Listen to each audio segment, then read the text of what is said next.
네, 반갑습니다. 바른교회 장승진 목사입니다. 네, 기도해 주신 덕분에 몸이 좀 많이 나아져서 오늘 말씀 묵상 한 거 올리겠습니다. 오늘 제목은 자식을 버릴 수 있는 아버지는 없습니다. 라는 제목으로 말씀 나누도록 하겠습니다. 모든 관계에서 갈등은 늘 고통을 가져오는 것 같습니다. 그런데 그 중에서도 가족 관계 안에서 겪는 불화와 갈등은 더 큰 상처와 아픔을 가져오는 것 같아요. 자식이 잘못하면 부모로서 어떻게 해야 될지 참으로 난감해하는 분들이 많으심을 보게 됩니다.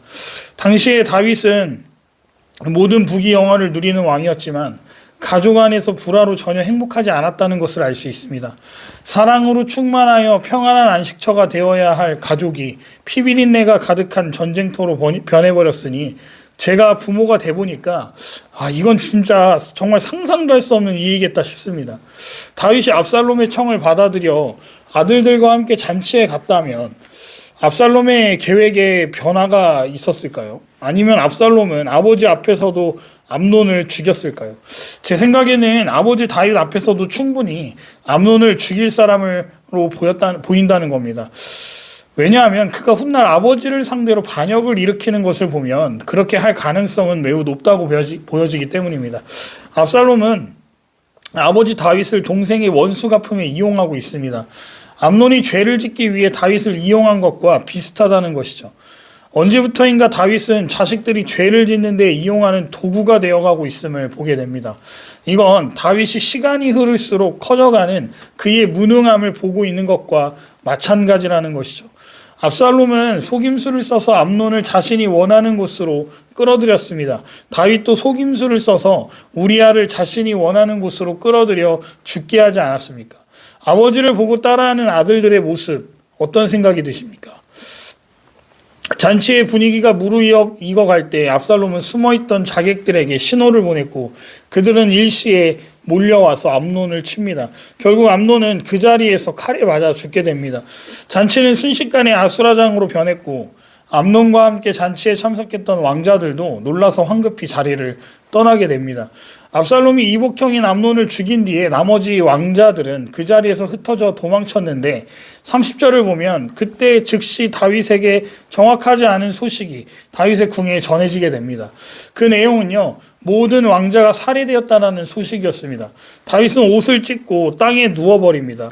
이런 소문이 들어오게 된 데는 이유가 있습니다. 압살롬의 수하들이 암논을 죽였을 때를 한번 상상해 보시기 바랍니다.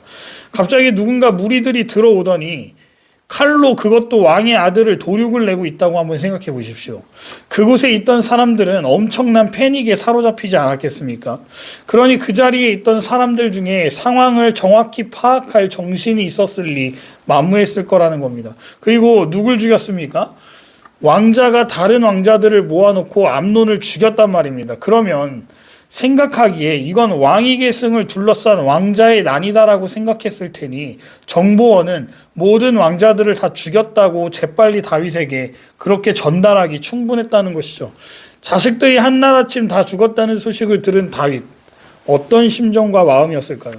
너무나도 충격적인 소식에 살 소망을 다 잃어버린 듯 했을 겁니다. 하지만 잠시 후에 다윗을 위로한답시고 찾아온 사람이 있는데요. 다윗의 조카이자 암논에게 다말을 가까이서 볼 수 있는 묘안을 제시해 주었던 요나답이었습니다. 아주 가증스러운 사람 아닙니까? 요나답은 암논이 다말을 강간할 수 있는 여건을 만들어준 사람입니다. 그런 그가 이제 암논의 죽음에 대한 증인으로 등장하는데요. 요나답의 통찰은 정확했습니다. 그도 그런 것이 암논에게 다말과 함께 있을 방도까지 알려준 사람이라면 어느 정도 가까운 사이였지 않았겠습니까? 그런 사람이 이 잔치에는 함께 가지도 않았다는 겁니다. 예루살렘에 머물러 있었다는 것이죠. 이미 그는 압살롬이 암논을 죽이기 위해서 이런 파티를 열었다는 것을 알고 있었다는 말밖에는 되지 않습니다. 그럼에도 암논을 막아서지 않았습니다. 그리고 지금 뭐 하고 있습니까? 다윗에게 가서 이번 일은 단순히 압살롬과 암논 사이에 해결되지 않은 문제를 정리하는 것이기 때문에 다른 왕자들은 무사하리라는 것과 압살롬은 지난 2년 동안 이날을 벼르고 있었음을 전해주면서 위로를 해주고 있지 않냐는 겁니다. 다윗에게 요나답은요, 조카입니다. 그런데 요나답은 이 사건이 가진 심각성과 비극성에 대해서는 전혀 관심도 없어 보입니다. 암논과는요, 친구요, 사촌지간이었지만 그의 죽음에도 전혀 동요하지 않는 모습을 보여주고 있다는 것이죠. 요나답의 관심은 오직 자신이 왕을 위로함으로써 왕에게 무엇인가를 인정받는 것이었음을 보여주고 있습니다. 철저히 그는 기회주의자인 것을 알 수 있는 대목입니다. 친척도 가족도 참 믿을 게 못 되니 인생은 어쩌면 너무 외로운 것 같습니다. 안 그렇습니까? 사실 가난하고 어려운 집안일수록 가족끼리 더 끈끈하고 잘 챙겨주고 오순도순 사는 경우를 많이 보게 됩니다. 뭐 드라마나 영화에서도 그런 장면들이 많이 나오지 않습니까?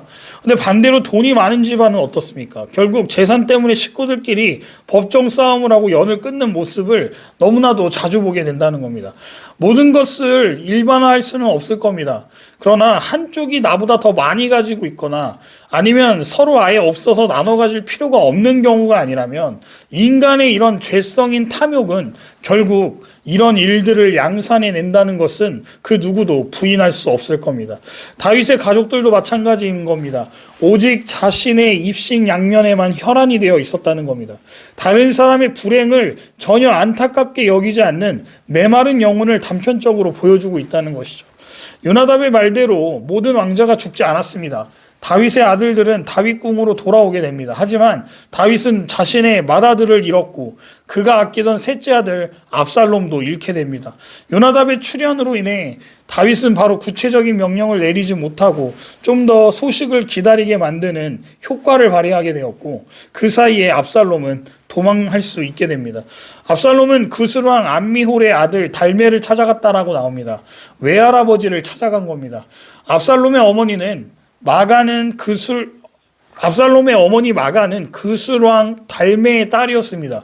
그술은 갈릴리 호수 동쪽에 위치한 나라로 예루살렘에서 약 130km 떨어진 곳에 있었습니다. 그곳에서 압살롬은 3년 동안 숨어 지내게 됩니다. 다윗이 몰랐을까요? 압살롬이 여기로 피신했다는 것을요. 다윗은 날마다 그의 아들로 말미암아 슬퍼하니라고 말합니다. 다윗에게 지난 몇 년은 정말 고통스러운 나날이었을 겁니다. 그는 지금 두고두고 죗값을 치르고 있는 겁니다.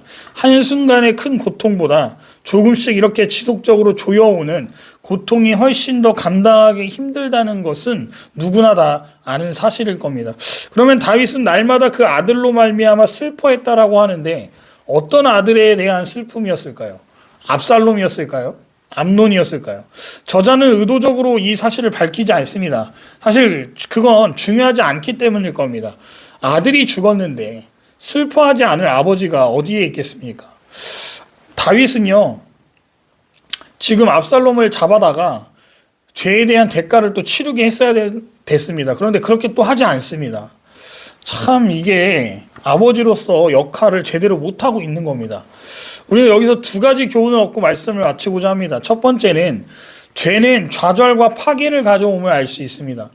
다윗의 그 잘못으로 인해서 다윗의 가정이 걷잡을 수 없는 혼란에 빠지는 장면을 보게 됩니다. 이 극도의 혼란은 다윗의 집에 칼이 영원히 떠나지 아니하리라는 예언의 성취라 할 수 있습니다. 성도인 저와 여러분들도 다윗 가정에 나타난 죄의 참혹한 결과들을 보시면서 죄를 멀리할 것을 다짐하시는 시간이 되시기를 바랍니다.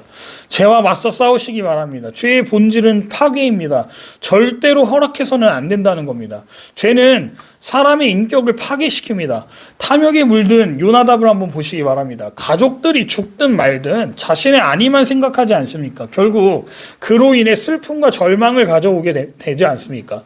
항상 성령의 충만함으로 깨어 죄와 싸워야 합니다. 죄와 싸워 이길 때 하나님이 주시는 복 가운데 살아갈 수 있음을 기억하시기 바랍니다. 두 번째로 다윗은 암논이 죽고 압살롬이 도주한 지 3년이라는 세월이 흐른 후에 날이 갈수록 압살롬을 보고 싶어하는 다윗의 마음을 39절에 보여주고 있습니다. 자식인데 어떻게 하겠습니까? 다윗의 이 마음이 누구의 마음과 같은지 아십니까? 하나님이 우리를 향한 마음과 동일하다는 겁니다. 이복 형제를 살해한 죄는 용납될 수 없지만 자식을 향한 아버지의 무조건적 사랑은 그 모든 죄를 다 덮을 만큼 위대하다는 겁니다. 다윗의 이 모습을 보면서 저는 우리를 향한 하나님의 사랑을 떠올리게 됩니다. 우리는 하나님의 아들 예수님을 십자가에 못 박은 죄인들이라 할 수 있습니다. 즉 하나님의 원수인 겁니다. 그러나 그분은 상상할 수 없는 사랑으로 우리를 용서하시고 죄악에서 떠나 당신의 품으로 돌아오기를 기다리신다는 겁니다. 다윗이 압살롬에게 품은 이 그리움이 저는 이해가 됩니다. 객관적으로 이성적으로는 잘 이해되지 않을 수 있습니다. 하지만 부모라면 다르다는 겁니다. 부모는 자녀의 잘못을 세상의 법과 공의로 대하지 않습니다. 그것은 세상의 행정 및 사법기관에서 하는 일이고, 부모는 오직 자기 자녀가 죄를 뉘우치고 부모의 품으로 돌아오길 원하게 되어 있다는 겁니다. 그렇습니다. 하나님은 심판주의이기도 하시지만 예수 그리스도의 은혜를 통해 만날 때는 사랑이 무한한 아버지이심을 깨달으시기 바랍니다. 하나님은 저와 여러분들의 죄를 용납하지 않으십니다. 분명 잘못한 것에 대해 훈계하시고 혼내실 겁니다. 그 죄값을 치르게 하실 겁니다. 그러나 저와 여러분들을 버리지는 않으신다는 겁니다. 혼내고 훈계하는 것은 사랑하기 때문입니다. 하나님의 사랑 안에 거하며 우리 모두 죄악을 버리는 존재들이 되어서 하나님과 영원히 행복하게 살게 되는 저와 여러분들 되시기를 주님의 이름으로 축원드립니다.